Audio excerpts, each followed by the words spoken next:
was really intentional that I wanted the flexibility. But on the other side, obviously, becoming a business owner comes with the challenges. And as you know, 99 FM, about this time, we're speaking about the heavy hitters. With us today, we have Yvonne Mwilima, as a trailblazing professional with a stellar academic background, having earned a Bachelor's of Honors, a Commerce Honors degree from the prestigious University of Stellenbosch. Her achievements don't end there. She is a distinguished CFA chartered holder and holds the distinction of being the first Black female CFA holder in her country. Yvonne joins us in studio today to share more on her journey. Good morning. Good morning. How are you this morning? I'm fine. You were saying off air that you are a morning person? I am. What time do you wake up?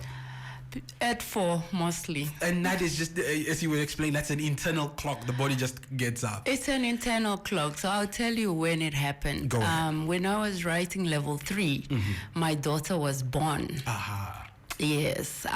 So after she was born, I wanted to spend with level 1 and 2. I was studying in the evenings, between 7 and 12. But then I decided that I wanted to spend my evenings with her. So then I switched to mornings, where I would wake up between 3 and 4 to study. To study. And 10 years later, Still with you. it's still within me. I've just become a 4 a.m. 4 a.m. Yes. Tell us a little bit about your childhood and how that contributed to the person you are today. Yes, so I'm a village girl through and through.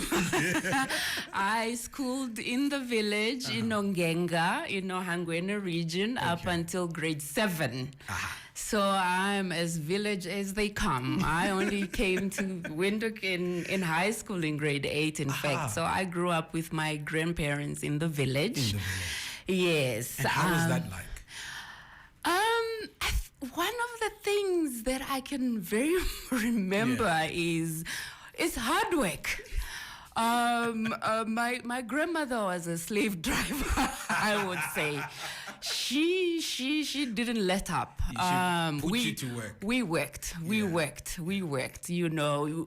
Coming from school. You worked.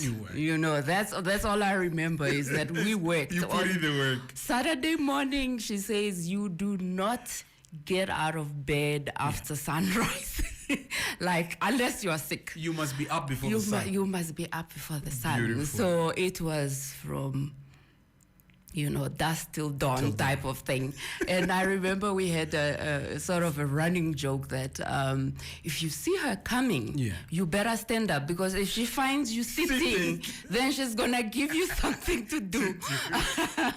So the really hard work was something that I think, looking back now, is something that you appreciate. Obviously, as a child, you kind of think, man, can't we get a break? You don't see the value. But I think the second thing, though, was education was a big part of our childhood. Education was extremely important in our household.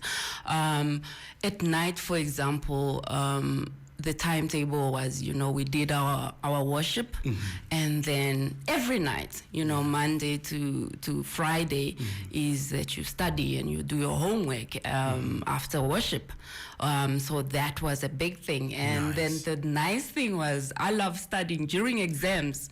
We didn't have to work. We didn't have to work as much. So I really enjoyed exam times, because then you were cut some slack in terms of how much work you needed to do. And for example, if you are writing a test, the next day, then you didn't have to do your chores. For example, because you are writing a test. Obviously, some people took advantage of that and will probably lie and say, I'm writing a test. So education was really important, a big thing by our grandparents. So those are the memories. We're going to take a short break. Coming up is the sounds of Davido Damiduro, and we will be right back to continue chatting this conversation.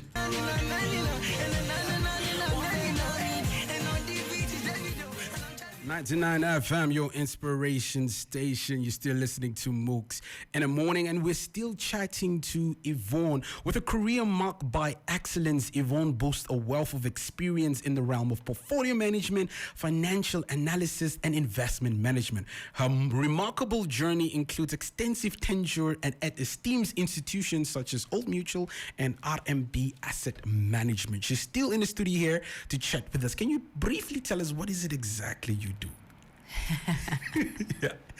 Yeah, that's always an interesting one. Yeah. When you tell people that you work at Old Mutual, they say, no, I have this policy. Yeah. And they're like, no, I don't. I don't do policies quite well. Yeah. But what I do is that.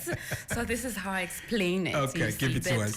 When you have a policy with Old Mutual, we take your funds that you invest in that policy, and then as the investment group, we are responsible for making investment decisions, or let's not say investment decisions, but rather decisions on how that money should be invested. Gotcha. To ensure that at the end of the term of your policy, if it's a 10-year or if it's a risk product where it only matures, for example, when you die, that, there's an adequate payment. Gotcha. For you, is that we make those investment decisions then to ensure that the return that you get at the end of your investment horizon is sufficient. Got it. In a nutshell. Okay, that one was easy. Tell us a little bit, how do you positive a work-life balance? And outside of work and business, what is it you get up to? Look, I would lie if I say that I have it all figured out.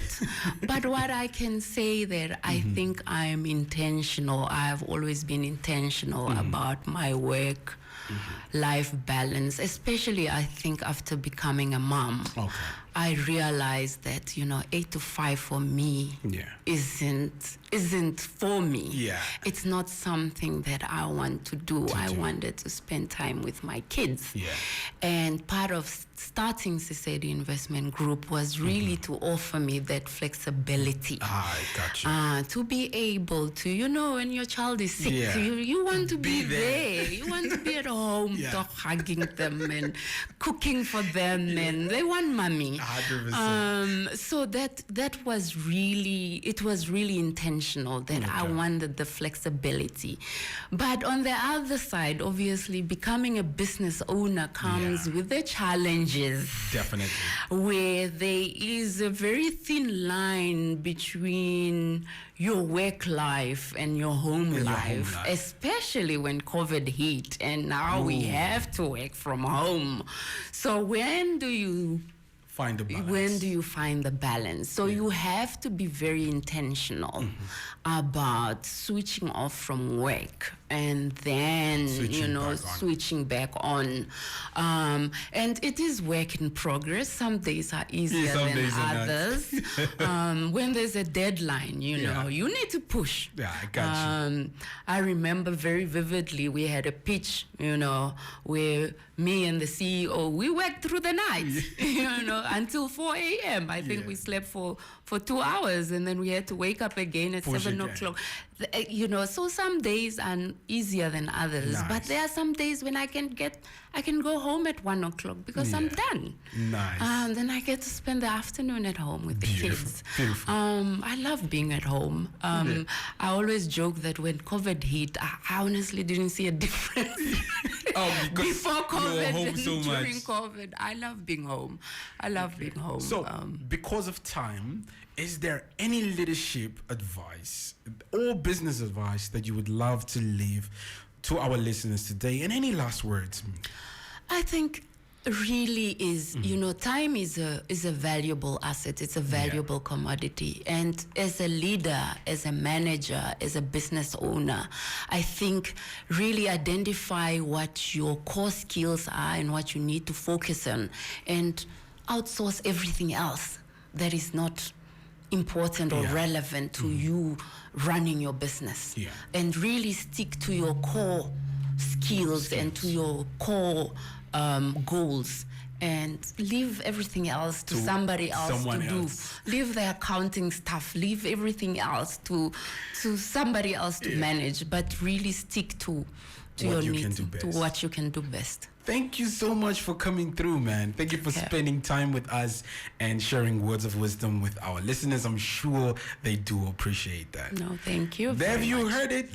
Time is a commodity. Make sure you spend it well. That was 99 FM's Royal Hustlers. Proudly brought to you by Namdeb Diamond Corporation.